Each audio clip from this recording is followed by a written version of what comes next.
This Before conference will now be recorded. I'll introduce you though, Robert. Um, Welcome everybody to John Howard Society Week. And as you know, we're um, paying a salute to the Federal Framework to Reduce Recidivism, which has 5 important pillars.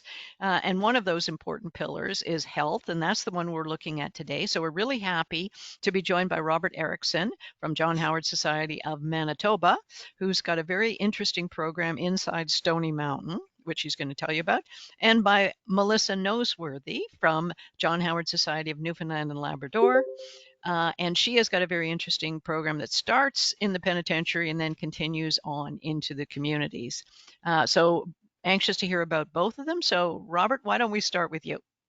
okay, before I begin, I'll tell you just a very little about myself.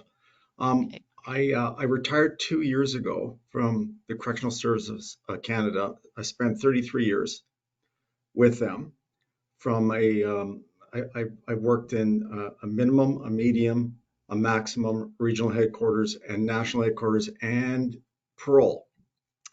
So my specialty is programming and program development and program quality control and supervision. So I've taken my passion for this kind of work to John Howard, which was a real, I didn't plan on this, but I sort of got corralled into it, and I'm really enjoying it. I've been working with them full time since August.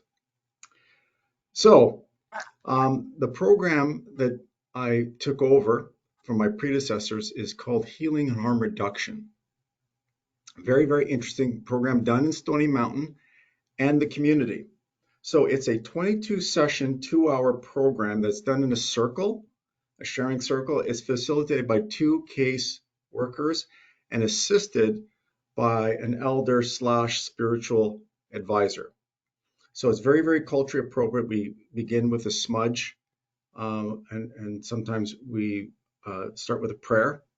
The program is funded by Health Canada, and it's based on a holistic and harm reduction model. Again, the contents of which are culturally based. Again, we smudge, we pray, we have a healing circle, we have a sharing circle. We talk about the 7 teachings, and we use different kind of learning modalities like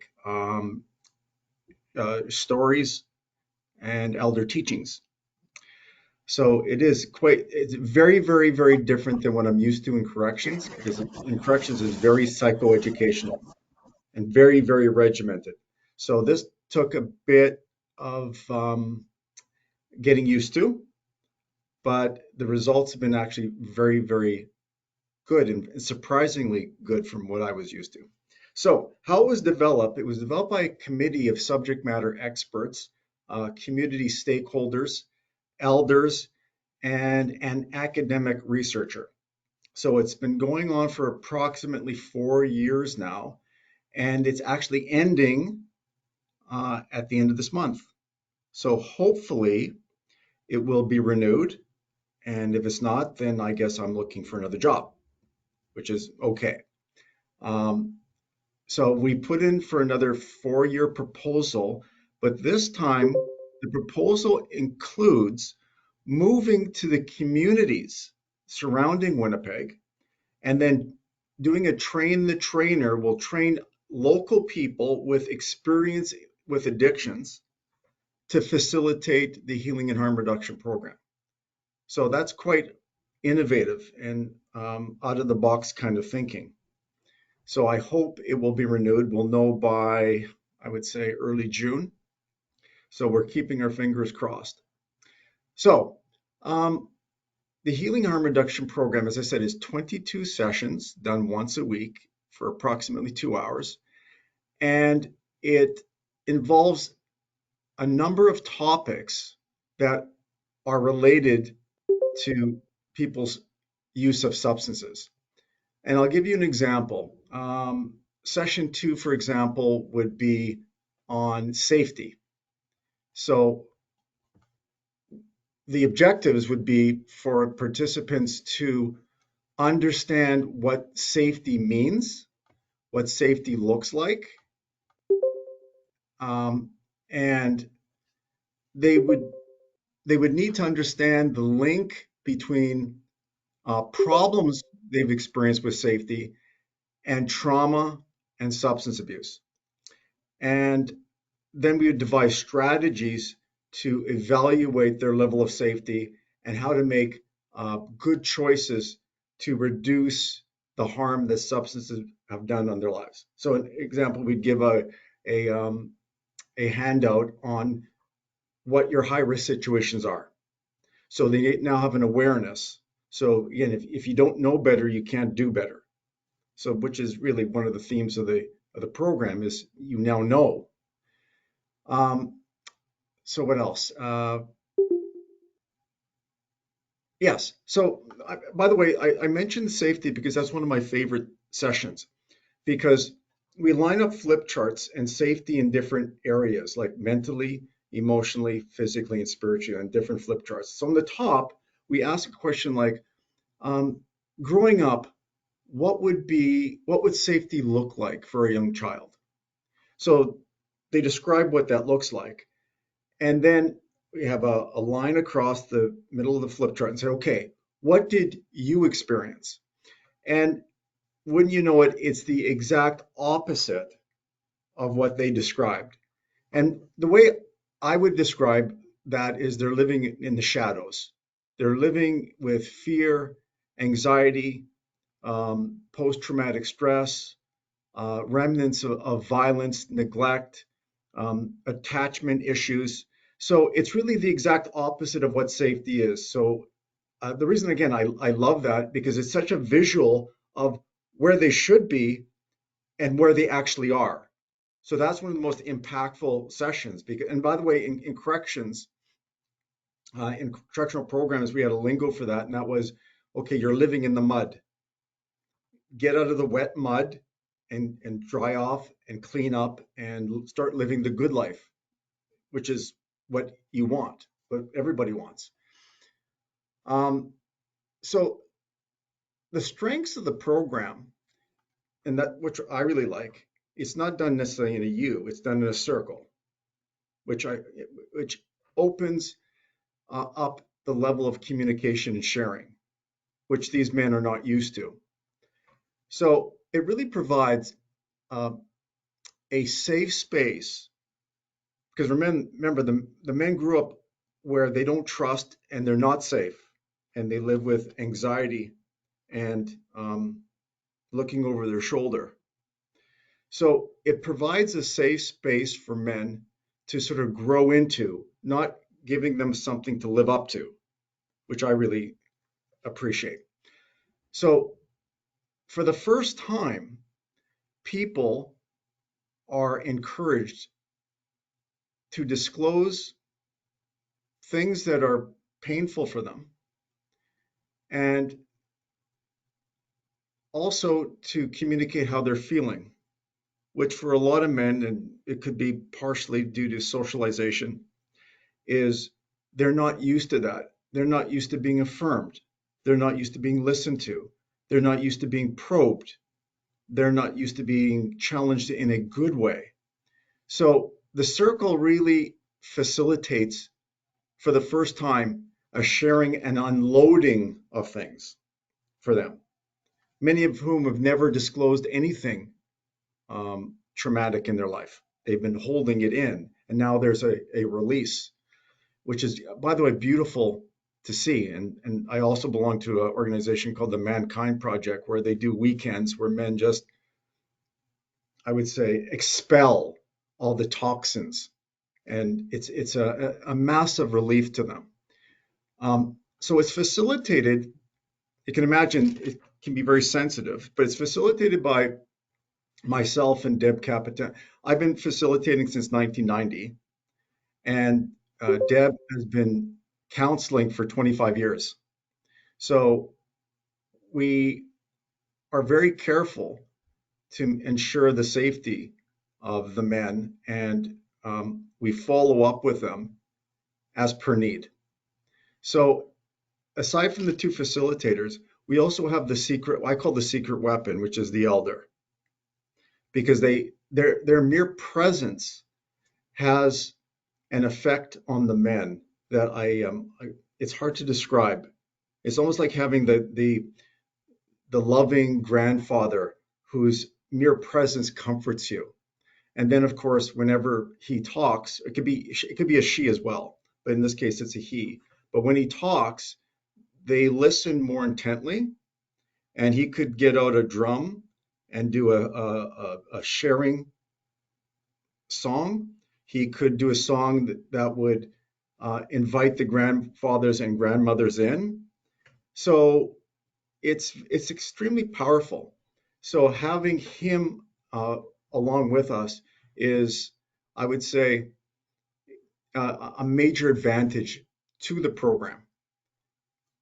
So as I said, the healer, the elder, just to give you an example, there was one fellow who at Stony Mountain was as bitter as you can imagine. He was molested by priests. He was taken away in residential school. He was in for an offense where he was defending his daughter from gang members, and of course he didn't know any other way. So he's now in Stony Mountain, and the stories of people trying to kill him, and he's slicing fingers off, and it's horrific. So this person was extremely upset, extremely bitter. And to give you an example, the power of the healing, the elder took him aside and said something to the effect that I'm sensing the grandfathers are with you right now, and they have a message for you. And then he did a healing. And the next 2 weeks, he came back with a completely different demeanor. In fact, he was more light. He was more optimistic. He was happier with just a 5-minute intervention from a healer. So that was something I observed and I was very, very proud of. So there's more than just doing flip chart work and listening to men's stories to this program. So I'll finish off by talking about what we're doing in Stony Mountain Minimum right now. The objective of John Howard going inside an institution, which is somewhat audacious, because they have correctional programs, mental health programs, education, employment, and social programs, and cultural programs. So they have many, many programs. So for them to ask us to come in and collaborate is not something that's the norm. And I think it's a best practice is because we've been trying to do that for years and years and years. And it's extremely difficult only because corrections really has their hands full. It's a very, very, very difficult field to manage, as you can well imagine. But they've partnered with us to come in. And my observations is like a dam bursting for these men. They just exploded with sharing. And I'm thinking, well, this is really unusual. And it could be because we're outsiders. We're not seen as staff, which was really, really wonderful to see. And again, one of the other examples I was really happy about, and this is the power of this kind of partnership, is given the fact that we're not seen as staff, they're more able to listen to what we have to say. And there was a situation when one fellow was ready to leave the like they have like a mini healing lodge because of the politics, and he was getting very, very frustrated. So we utilized what we talked about before, and we coached him. And he was about to go to a sharing circle with the powers that be, and he was going to tell them, "You can just go to hell. I'm out of here." And what we did very, very briefly before he left was we went over his goals and talked about his feelings and maybe some other approaches that he could use in this circle that would be conducive to his best interests. So in other words, get away the bitterness and anger, which we said, well, obviously, based on what you told us, that doesn't work for you anymore. So maybe try these approaches and try to understand where they're coming from, because maybe they have a lot of concerns and fears and anxieties that maybe you're not aware of. Long story short, he comes out, I'm staying, and it was a really good circle. So these are the kind of things that really makes this job worthwhile, because I think we're doing some very, very good work. And as I said, the men love it. And incidentally, I'm in charge of the coffee. So it's fresh ground, really good stuff. And one guy says, I look forward all week just for that coffee. I said, well, thank you very much. So, aside from the great coffee, we got great facilitators. We have a very powerful healer. We uh, are offering letters of support for guys going up in day parole. And one final thing, the idea is to create relationships that when they're released, they can connect with John Howard Halfway House. And again, we don't have to create the relationship. The relationship is already built. They have a trust. So they can come here and we could better direct them to places, agencies, resources that we already know they need. And in fact, this one fellow said, can I volunteer for John Howard? I said, absolutely. You're more than welcome. And again, we would love to see you. And by the way, very capable chap. So these are the kinds of things that John Howard is doing in the community and the institution. And since Deb and I took over, our community numbers have tripled. So I don't know if you know about community programming. When I used to do it in the Winnipeg Parole, we couldn't do a moderate program because anything over 12 sessions, it's incredibly difficult. We can barely do a maintenance. That's the difficulty of the community. There's too many distractions. But this is a 22 session program, and we have people who have now gone through 40 sessions. They don't want to leave. They don't want to leave. So it's something that again I'm very, very proud of, and I'm hopeful that we can continue with the healing and harm reduction program going forward, because there is such a need for this kind of thing. So with that, that's all I have. Well, it's a lot, and it sounds like you should be proud of that program. I think that's a really impressive thing. It's not easy to get into federal institutions with any kind of program delivery. So it's really heartening to see that you have done that. That's great. Um, Melissa, I know that you have quite a strong relationship with Her Majesty's Penitentiary, which is a provincial institution where a lot of John Howard people do get in, but it's going to be very interesting to hear about your program there as well. Absolutely. I have a PowerPoint, so I'm going to pull the Great. PowerPoint up.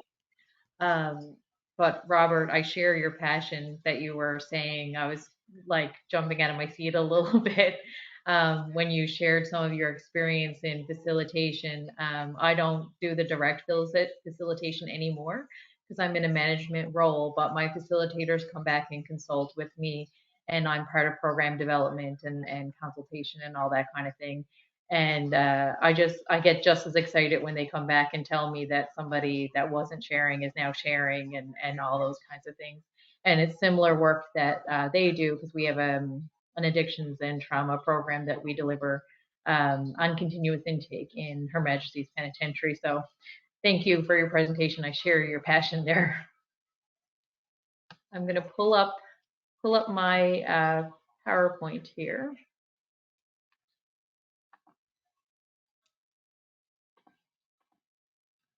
Give me 1 second here.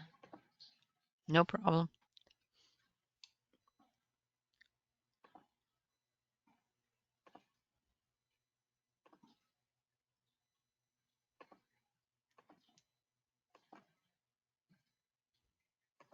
Can everybody see that? Yeah. Perfect. Okay, so the program that I want to talk about is fairly new to John Howard, Newfoundland. I'll get into the history and everything, but the program itself is called New Day, and it's an intensive case management program. So where did it come from? I figured I'd start first by explaining, how it came about. So it was because of an independent review of the Newfoundland correctional institutions. So the review, if anybody is curious enough to read it, is called "The Decades of Darkness: Moving Towards the Light." And literally, if you Google that, you get the whole report. In 2008, Jerome Kennedy and Minister of Justice and Attorney General of Newfoundland Labrador appointed an independent panel to review the operations of adult corrections in Newfoundland. The goal of this review was to make recommendations on policy, procedures, and administration to improve the working and living conditions of corrections in Newfoundland Labrador. In this report, the classification officers of the institutions and various community stakeholders identified a need for stronger partnerships for continuity between the institution and community reintegration process. A recommendation was made for community organizations to partner with institutions for individual reentry. And this is where the Justice Program, so the program I'm speaking on was formally named the Justice Program. So the Justice Program was implemented out of the recommendations for this report that was completed in 2008. So the Justice Program was delivered by the Canadian Mental Health Association from 2009 to 2022. In November of 2022, though, John Howard Society Newfoundland, so my office, was notified that CMHA was no longer able to continue to offer the program as of January of 2023.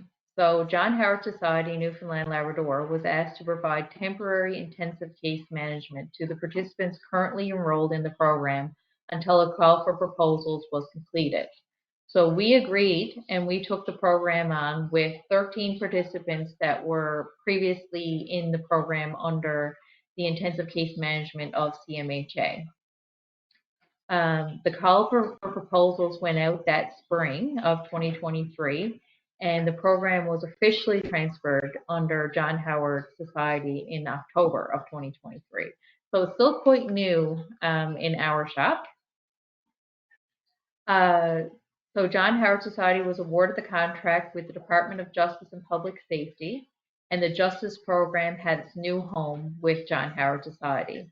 So with that, bringing it into John Howard Society out of CMHA, we decided to rename the program. And so we named it New Day.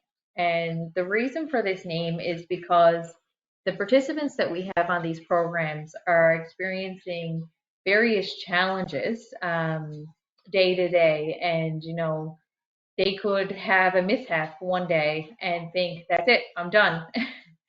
So we decided to call it New Day to let them know that you can mess up one day, but tomorrow's a new day. Come back in and we'll start working with you again.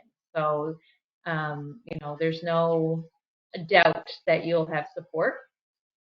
So New Day, like I said, is an intensive case management program. The program is referral based, and the referrals come out of Her Majesty's Penitentiary, or HMP. And it provides the community-based intensive case management to persons who are living with significant and or persistent mental health issues or concurrent disorders. The program uses a trauma-informed approach, and the intensive case management team assists participants in community to develop comprehensive support plans and improve community functioning and quality of life.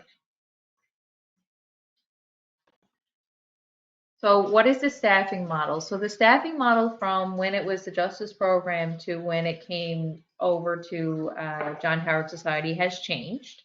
And the biggest difference is that we added the third bullet there, the community support worker. So we have myself as the program manager, and then we have a clinical lead intensive case manager. This position provides consultation to the New Day team for case management planning, as well as provides their own intensive case management caseload. So they hold their own caseload, and they provide clinical consultation to their team. Then we have an intensive case manager that carries a caseload of 10 to 15 participants at a time and provides intensive case management both as in reach in HMP as well as in the community. Now, the new or unique position that we've added out of the review that we've got from CMHA, both the previous management of the program and previous workers of the program, as well as reports done on the program, we developed a community support worker that will provide support to the case management plan as outlined by the case managers. So this support can be things like transportation, it could be life skills workshops, therapeutic recreational activities. And the reason for this was that the intensive case managers that previously ran the justice program was kind of in a position where they were the be-all for the participants. So we decided to put a community support worker in there that can do some of the other tasks so that the participants had a bigger reach for supports, that boundaries were in place so that they didn't overly depend on one individual, and in hopes that it would promote more independence for the individual that's working through the program. The community support worker that we have to the program, his name is Jacob, and he has created a number of skills workshops that we're going to be implementing with the participants, again, to support the plans that comes with the intensive case manager. He also goes to the penitentiary to provide in reach as well. This could be just sitting down, having a chat, and finding out some of the person's interests, so that when they are in the community, we can get them connected with, recreational activities and pro-social activities and things like that.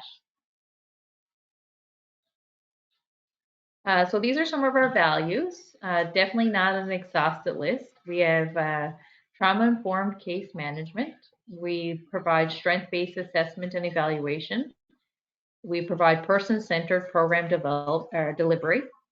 Privacy and confidentiality is obviously a must. Social justice advocacy. Health communication and relationship building. Healthy boundary setting and independence. Participant-led goal setting. Respect and worth of all people. So as you can imagine, just like the safety piece that Robert was speaking of in his presentation, our guys they are living in the mud, as Robert had described, and they don't feel safe. And because of that, boundary setting, independence, respect, all these things is a challenge for our population, and therefore is really important for us to have those conversations and teach those kinds of goals and things to our participants. Who is eligible for the program? So participants must be 18 years or older. They must have a confirmed or suspected psychiatric history of significant functional impairment. So this is a change that we have done, like John Howard has done to the program. So previously, when the program was under CMHA, it had to be a confirmed psychiatric history.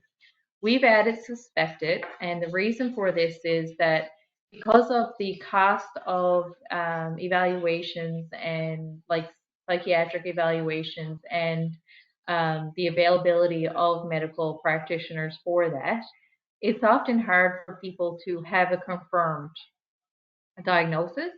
And so we've broadened that a little bit so that we can reach a bigger population of people. They must have challenges in daily living due to the psychopathology and for no less than 6 months. So if the challenges in daily living, was just a 2 week span when there was a crisis happen, maybe a death in the family or something like that, that wouldn't necessarily qualify or make them eligible for the program, the same as if you have someone with prolonged daily living challenges. They have to be currently incarcerated with a minimum of 2 months remaining in the sentence. Now, this one is a little bit dicey whether we follow the 2 months, because in HMP, most of the people, a high percentage of the people are on remand. So oftentimes they do get out in less than 2 months, and we still work with them. So that one's none of these are hard, fast rules. Yes, so remand referrals are considered. They have to voluntarily want to participate, and they have to be able to participate in goal setting. So the idea is that they participate in goal setting and create their own plan for independence. If this is not a mandated program, so if people do not want our help, we'll move to someone else on the eligibility list that is looking to voluntarily participate. They have to be willing to meet with their intensive case manager as well as the community support worker weekly, and they must reside in the St. John's, Mount Pearl, Paradise, or Conception Bay South area following release. Priority to the program admission is determined as the team consult assessing the severity of impairment to daily living, participants' history, and support, as well as other factors. We accept referrals from the Her Majesty's Penitentiary Classification Officers, the Mental Health and Addictions Team, Newfoundland Health Services, community agencies, and agents of the legal and court system, as well as through self-referral. Participant consults, program process is we have a participant consent to the referral to the program. Once we have the consent and the referral, our intensive case managers go down and do an initial assessment with that evaluates the clinical and social needs. Then their file goes into screening and acceptance of the program. So once the assessment is complete, it goes into screening with the team, and the team kind of goes through the eligibility list and see if if we feel that this program is best for them, and then also if it's not, where do we think that they should be referred? What services in the community would suit their needs better? The intensive case manager provides in-reach with transition planning and mental health support. Once the participant is released from custody, the intensive case manager provides case management in the community with needs and goal setting reviewed weekly, and the program participation is for 12 to 18 months with the goal of the participant achieving independence. So the program provides in-reach, transition planning, and community-based management. During in-reach, intensive case managers work with individuals and institutions to bridge the gap for community re-entry. One-on-one sessions are held with the individual, and brief, strengths-based, solution-focused counseling is provided. The community support worker visits the individual for healthy social interactions, and applications are started for things like personal IDs, health cards, housing applications, referrals to treatment centers, etc. And during the transition planning for inmates release, the intensive case managers attend inmate case planning meetings with the institution. This can be things like the complex needs meeting or the release planning meetings that are held within the institution. And then plans and goals are identified and put into place with the individual. So everything is done coinciding with the individual. And in fact, the release planning meetings, often the individual is there in the meeting with the entire team, whether it's the classification officers, the Newfoundland Health Department and HMP, the intensive case managers, and so on and so forth. And so they're very in the loop of what the plan is going to be and consenting to their plan and things like that.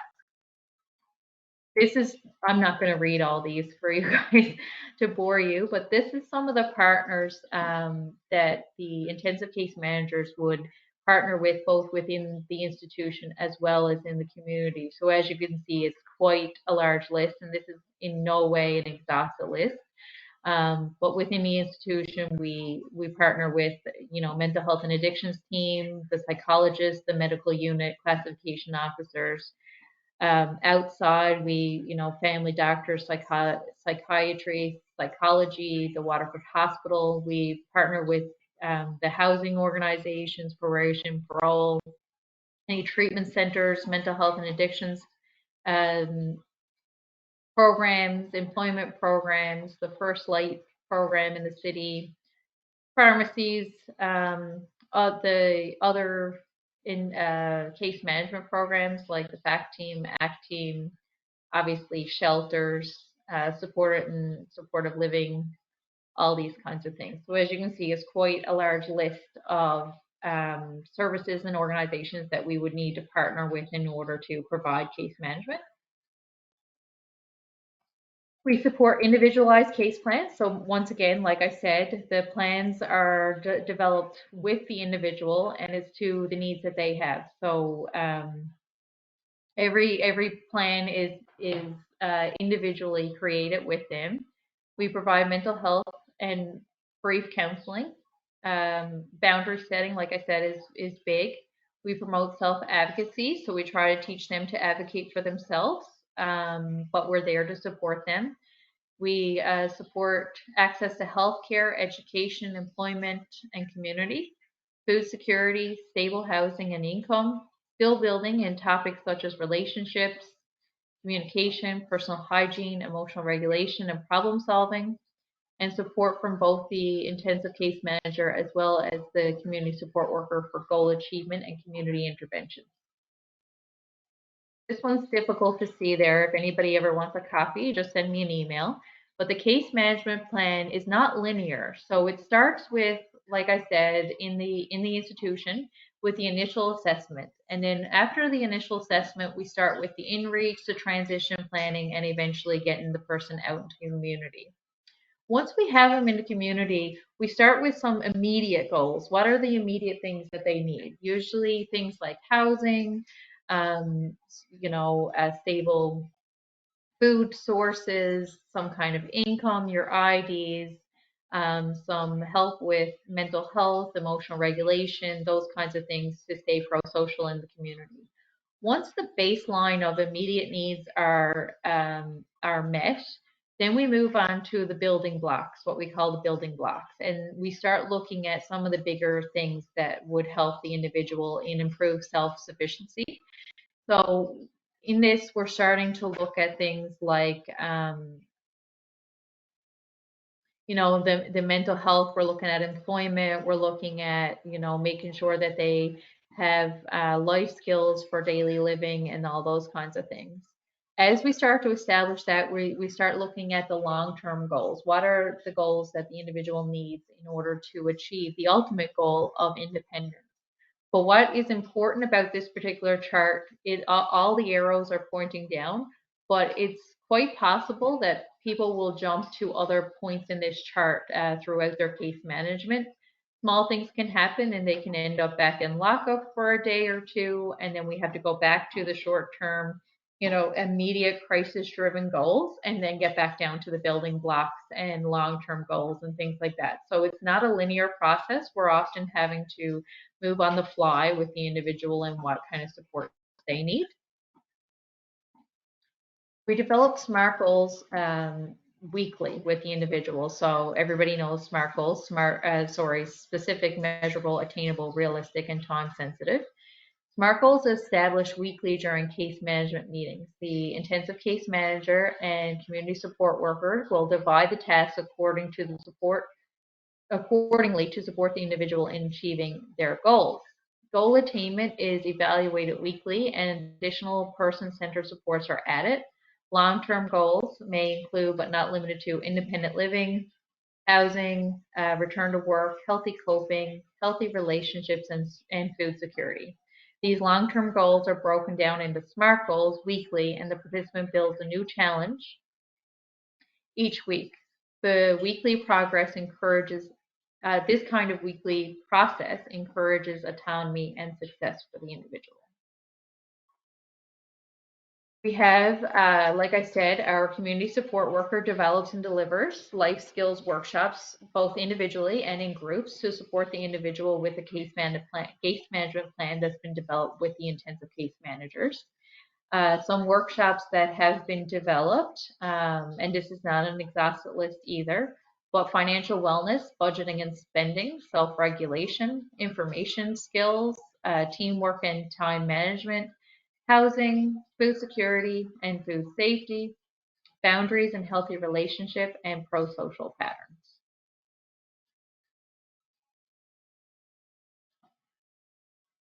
Reports are submitted to the program manager and lead intensive case manager every 3 months. So this is a detailed report on how the individual is doing. These reports are completed with the participant's feedback.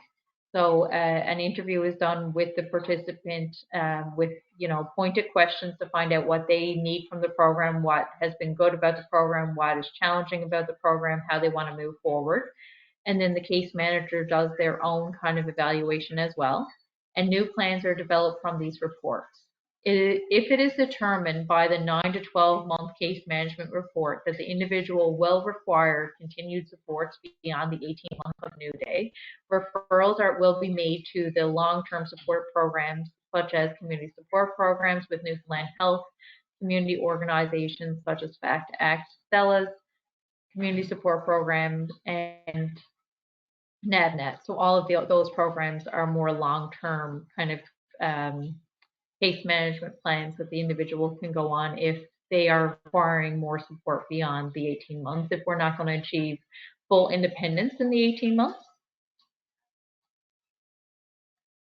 And then we have the accountability and review. So we collect stats throughout the program, and participant input is requested prior to the program entry every 3 months, and then again after completion. Some stats that we collect is age, gender, ethnicity, number of participants referred to the program, number of participants assessed in the program, number of participants refused to attend the program, because that happens as well, number of participants accepted to the program, and number of participants that rejected to actually be part of the program, and why. And why for the refused as well. Number of participants completed the program, average length of program, because while it is 12 to 18 months, not everybody needs 12 to 18 months. Number of referrals made to long-term intensive support, number of referrals made to other organizations and agencies, what kind of referrals was made, that kind of thing, and number of life skills workshops completed and categorization of the workshops, and number of participants that attended.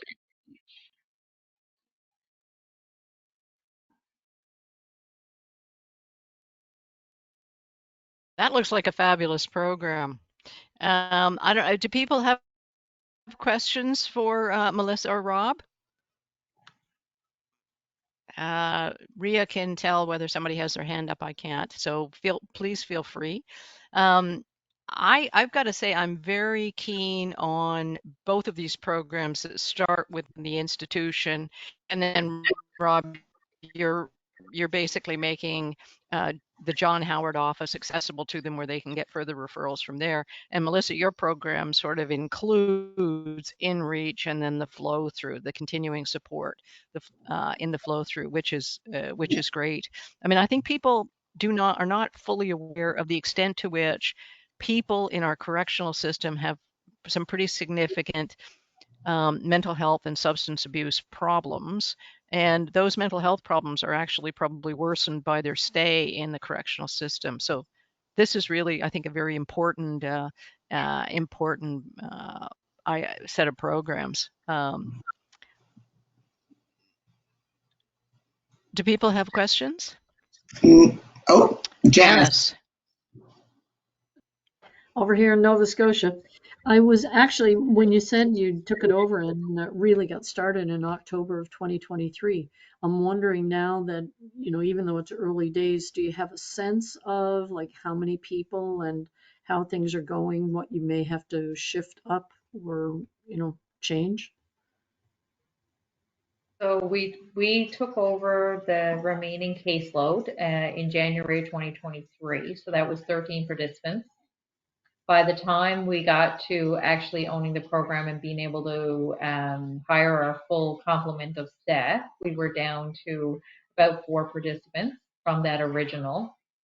In December of 2023, we were fully staffed and we began taking on new referrals. So we're creeping our way up to our max. Our max for the program is 30 people.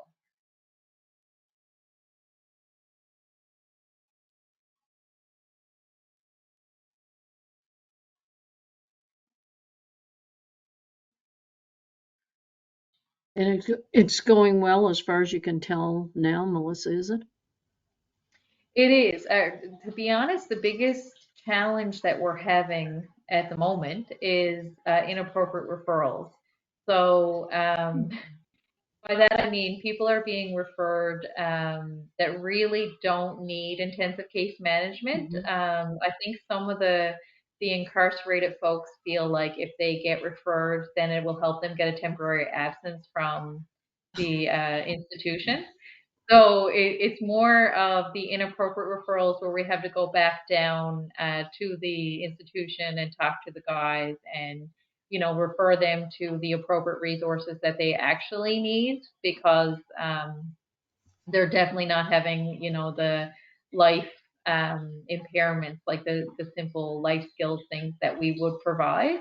Yeah. So in those cases, we have been providing them with referrals to other, agencies, organizations that they need. But the ones that are appropriate for the program, we've been finding it working quite well. Good. That's encouraging. Robert, I've got a question for you. You mentioned that at the next stage of what you've sought additional funding for includes a train the trainers component. I'm mindful that we're due for a staff conference, and I was wondering whether you could train other John Howard people as to how to deliver that program. It seems like a pretty set program. I got 22 sessions and one thing or another, but I was just wondering what would be involved in the train to the trainers component of that. That's a great question because the train the trainer doesn't exist. It doesn't exist yet, eh? No, I mean I used to develop training manuals for anger management, the AAA program, and it's not as easy as it sounds. But if I were to do it, it would be fairly straightforward. It would be here is what by the way, my favorite saying from Stephen Covey, 7 Habits of Highly Effective People, is you begin with the end in mind.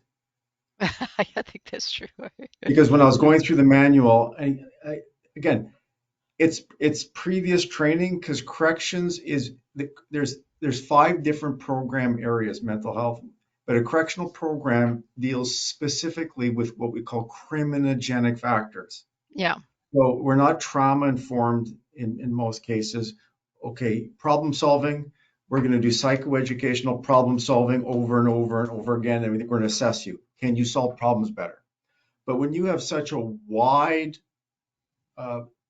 program, it's not necessarily specific. So you begin, what is this program designed to do? And what are some best practices to facilitate with a co-facilitator, an elder, to maximize participants' understanding? So you just break it down. In my view, I'm big into competency-based training. So you give information and then you train the skills associated with the knowledge to facilitate. So it would be very basic. And by the way, I mean, I'm a real big lover of motivational interviewing. And even the people who invented that Milner and Roenick have to practice every year. They invented it and they said they had to practice it Yeah. every Yeah. year. Yeah. And Yeah. there's an international organization called Mint. They get together across the world and practice different levels of competency to do that. So there's only, again, what I'm trying to say is there's only so much training you could do within a certain amount of time. So what we would try, I would, if you were to ask me what I would do is I would try to figure out what's the bare minimum of skills that they need to acquire during the training and what would be some prerequisites and what would be some follow-up training that they would require. Because it's, I mean, again, the problem with, again, I'm not saying it's a problem. The challenge of this program is you're getting anyone and everyone with different levels of needs. Yeah. So how do you possibly try to figure out how to facilitate and how to assess and how to direct? Extremely challenging because in corrections we had a selection criteria and everything Yeah. was, you knew exactly what to do and how to do it. This is a different, it's a different animal that I'm still trying to get my head wrapped around. But again, the bottom line is you would give a training with what's the knowledge and what's the associated skill attached to the knowledge that they would require to start doing the program in a good way, assuming that they would increase their level of skill and competency as time As goes they on. went. Yeah. Yeah. Perfect. Thank you, Robert. Stephanie, you've got a question. Hello. So my name is Stéphanie Lalonde. I'm actually from public safety and I work on the federal framework to reduce recidivism. And I joined public safety because I profoundly personally believe on the framework and the work you're doing. So it's really a pleasure to be here. I was wondering if you're able to speak to the integration in the community aspect and how you support people in integration. I mean that with the community and others, and is it with the skills or like with the openness, educating the public, or and maybe you're not there yet because I realize it's quite new, but you're also expert, so I know that. So what is there anything that you can speak to about that component of this program? So I can Oh, go. When it comes to the integration piece, it starts really right from when the individual is incarcerated. Yep. So we go in and we try to make sure that they're set up for the basic needs that they're going to need the day that they're released from incarceration. Yep. And some of that is right down to basic conversations. Like I said, the community support worker would go in and socialize and have pro-social conversations and things like that. The intensive case managers will be in there and will be doing some, short-term solution-focused, strengths-based type mental health counseling and emotional regulation. On the day that they're released, we pick them up at the gate. So we pick them up there and we make sure that they have the basic necessities for their first, week back in the community. We help them with, that trauma piece of them coming into the community and things being new or strange. So, things like the sounds of cars moving around, traffic lights, Yeah. random noises in the community, those kinds of things. So we help to make sure that they can be grounded and regulated with just the types of stimulation that's going to be happening on their first few hours out. And then we start working, like, as I said, we go through the goal setting, but we start making goals every week for what they want for themselves and community. So, is it that they want to, have healthy relationships? What kind of thing can they get involved with where they could start building relationships in the community? Is there any peer support groups that they might want to be a part of? Is there some kind of sporting thing or league that they can get involved with? Do they want to go to the YMCA and work out and just, their goal is just to, you know, say one sentence to somebody while they're in the gym. So very, very basic, kind of thing, and then build from there. And then once we get, the community aspect where they're comfortably exploring the community. They're comfortably able to get their own groceries, those kinds of things. Then we go a little further and then, okay, so do you want employment, and what kind of employment do you want? Let's get you in touch with an employment practitioner, and you can start exploring those kinds of things. So we start with the very basic necessities of life, and then we start expanding and building like the balloon. It's kind of like you're blowing up a balloon and you expand on that and start integrating them into community for the different things that they need. When it comes to the community itself, we try to do some social advocacy around, Okay. like with the piece and things like that, making sure that the community is supportive of our folks, and Yeah. board is involved with that regardless. But obviously, like with our employers, we do advocacy with the pharmacists, with family doctors. We advocate with the parole officers or the probation officers. We get them involved with First Light if they're from First Nations or Indigenous, all those kinds of things, so that they can advocate for them in the community as well. Yeah. So along with them understanding and becoming involved in their community, we also try to educate and advocate with the community as well, so that there's hopefully less barriers as they're doing that. So when we're going into, say, YMCA for them to go work out, we're in there to provide that social advocacy and things like Okay. that. Because But no, absolutely, and it's such a. We're obviously looking at it from different perspectives, but the community needs to have the tools to be able to welcome appropriately. So I was curious that aspect specifically. So that's really, really interesting. Thank you so much. you're welcome. So you raised an interesting point there, Melissa. You take just about. Well, let me start with Robert. Robert, I gather from the way you talk about it being culturally relevant, and you have start with smudging, and you have an elder there, that your clientele is basically Indigenous people or of Indigenous background. Do you take non-Indigenous people into the group as well, or is it you do? Okay. And by the way, the non-Indigenous people love the Indigenous ways. Yeah. Because I used to be in charge of Indigenous programs from a national level. And just as a side note, there wasn't enough Indigenous facilitators. So I used to train non-Indigenous.